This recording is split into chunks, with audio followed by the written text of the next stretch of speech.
Hi, my friends. Do you know what time it is? It's time almost for the LA County Fair. In today's video, this is first of 3 videos where I'm going to be showing you my whole process of creating a tablescape for the competition at the LA County Fair. I cannot wait to show you, and today is video 1. Hi, I'm Bonnie Overman. I want to thank you for joining me today. I hope my channel will inspire you to lead a more productive, creative, and stylish life. At any age, always on a budget. You know, I'm going to be 75 this year, and I just say it because if I can do it, I know you can do it too at any age. I have confidence in you. I want to thank all my wonderful subscribers and all my dear sweet friends that take the time to watch my videos and comment. It really, really means the world to me. And if you haven't subscribed yet, consider doing so. You don't want to miss a different theme every month. And then I do decor and tables and trays and paper crafts all around those themes.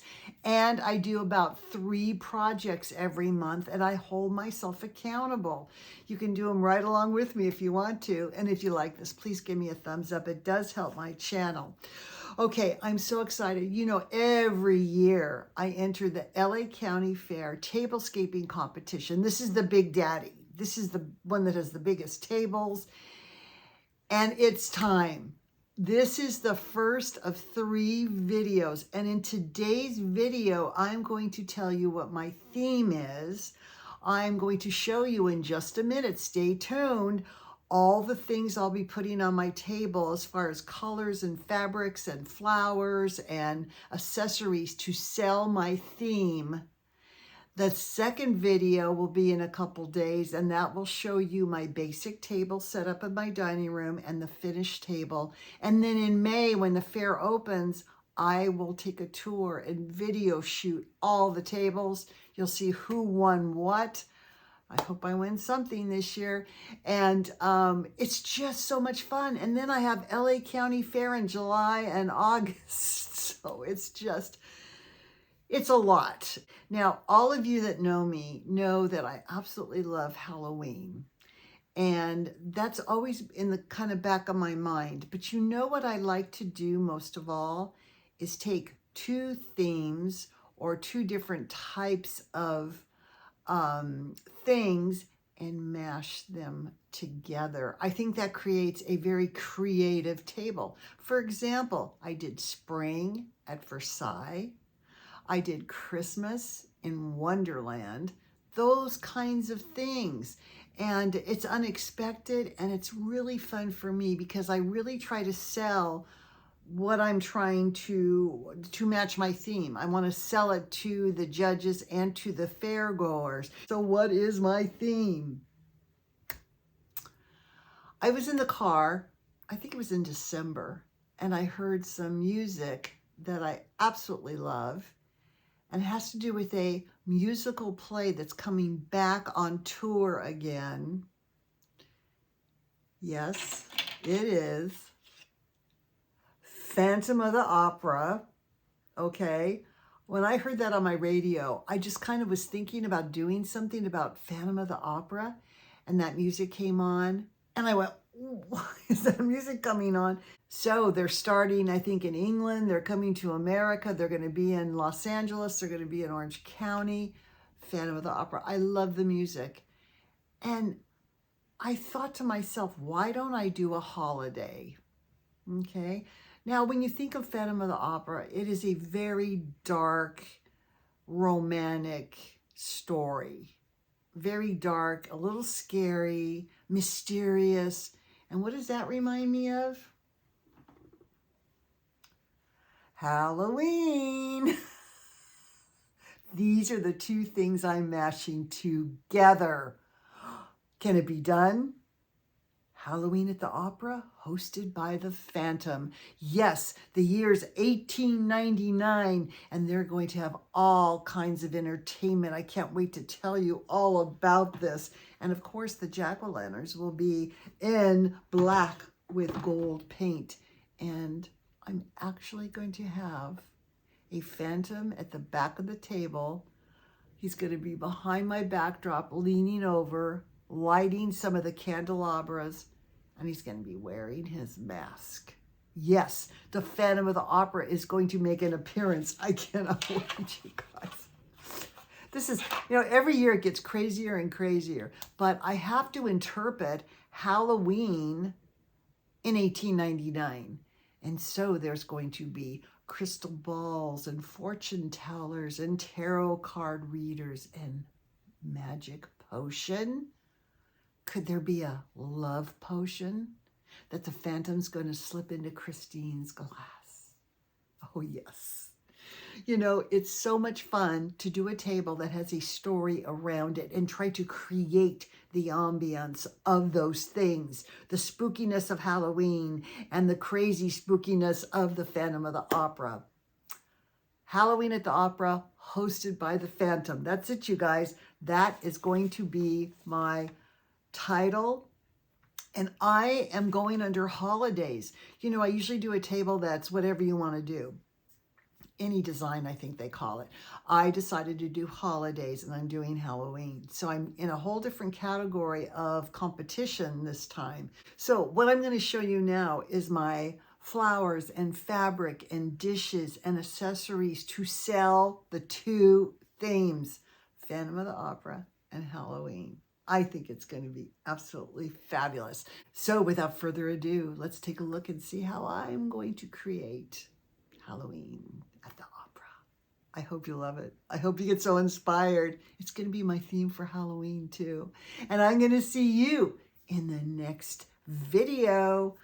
Bye. All right, you all. I just have a very small bit of my table. I just want to show you to give you a feel of my theme, how I work with the theme, the colors, the florals, my basic ideas and what I do before I put the table together.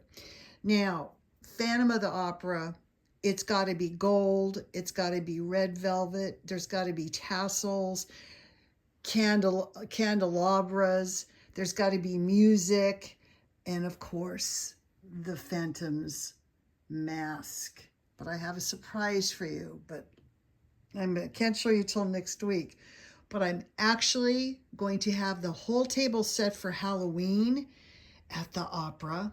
And then I'm going to have the actual Phantom leaning over the back of the table with his mask on, a cape, and lighting the candles on the table. So that is going to be in my next video, and I can't wait to show you. He's still in progress. I haven't quite finished him yet. So he'll be in the next video. The very next video I do will be video number 2. Of course, this is video number 1, but I don't know if you know this, but I love Halloween.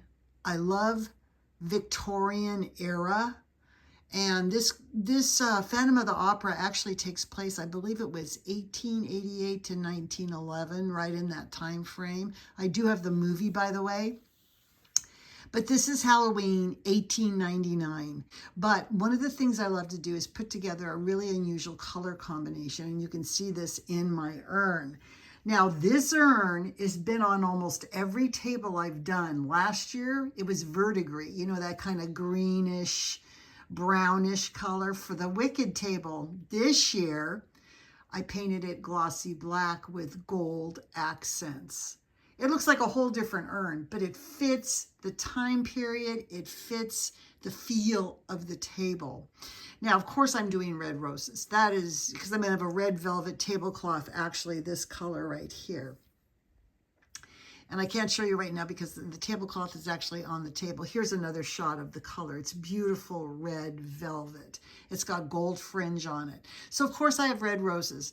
But I love to pair red with purple, and purple's also another, especially some of these roses here, they were from Halloween at Dollar Tree. So I really like to include purple with red. And because it's Halloween, I want to give a nod to the orange and black.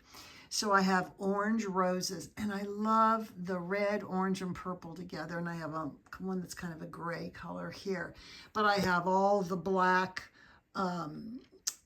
sticks and plants. And then I have the, oh gosh, I used to know the name of this, amaranthus. I believe this is called Amaranthus in Black, and I love that look. And of course, I do have one flower with an eyeball there looking up. This is my color scheme, and I'm going to follow that throughout everything I do. So I have two of these flanking the backdrop. The backdrop looks like the entrance to a dungeon. It's very, very cool with brick all around. And then I have valances out of the same red velvet on top. So that really gives the feel of the Phantom's place. It looks like it's in the basement, but like he took things from the opera to decorate for his party. So I want to show you what the party's going to be about. Now on every table I do a menu and then I do an explanation of the table. So this is one of my frames. Now last year it was painted black, this year is painted gold. You guys, I reuse these over and over and over. And if I do gold, I always use these chargers. But let's take a look now. It is Halloween at the Opera, hosted by the Phantom, October 31st, 1899. Now, because it's Halloween in 1899, I'm going to have Halloween events and items on the table that reflect that era.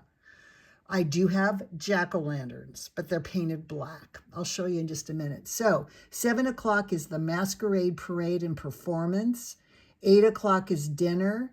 9 o'clock is fortune tellers, tarot cards, crystal balls, and magic potions.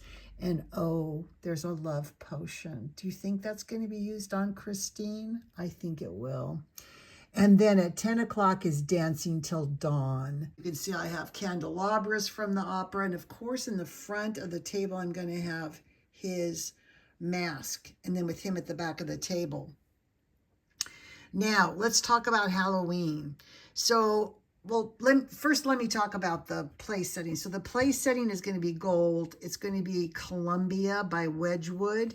And you can see here I have a red napkin and these little napkin rings with a skull and a top hat and a bow tie. Very, very appropriate. And then I have a crystal ball. And I don't know if you can see who's in the crystal ball. It's Christine and the Phantom. So in this event, they are going to have fortune tellers come and do crystal balls. And of course, at their table, there's going to be the Phantom and Christine, love potions. I also have some tarot cards. And again, my jack-o'-lantern. So what I did is I painted them black and did gold all inside. Now to tie a lot of these things together, I did crystals all over my gold chandeliers, painted these candles black, and I've been wanting to do this for a long time. I saw at Michael's one year a skull done with these jewels for teeth and a mask. And I thought it's perfect for the Halloween masquerade party, right? And I made this little mask and I put a little Christmas decoration on top, red feather. And she's sitting on a collar of these same roses. You see how I repeat the colors.